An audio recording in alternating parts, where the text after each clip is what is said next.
নমস্কার, আমি একটি ছড়া বলবো। ছড়াটির নাম লিচু চোর। কবি কাজী নজরুল ইসলাম। বাবুদের তাল পুকুরে, হাবুদের ডাল পুকুরে, সে কি বাস করলো তারা। বলি থাম, একটু দাঁড়া।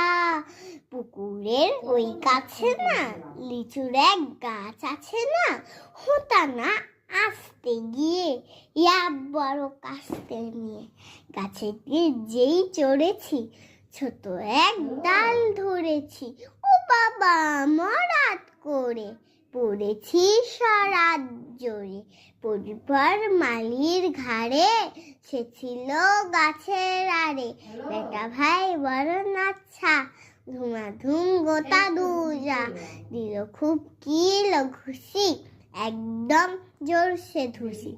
আমিও বাগিয়ে থাপড়, দেহাওয়া জাগিয়ে কাপড়। লাফিয়ে ডিঙু দেয়াল, দেখি এক ভিতরে শেয়াল। শেয়াল কোথা, ভেলোটা দাঁড়িয়ে হতা।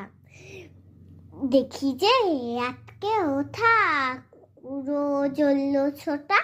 আমি কই কম্ম কাবা, কুকুরে করবে সাবার। বাবা গো মা গো বলে পাশে ফকুলগুলি ঢুকে গিয়ে বসে ঘরে, যেন প্রাণ আসলো ভেসে।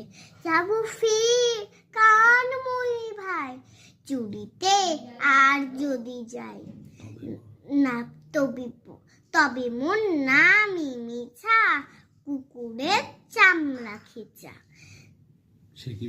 সে কি ভাই যাই রে ভোলা, মালির ওই পিকনি গুলো কি বলিস ফের হকটা, তবা না খপ্তা। নমস্কার।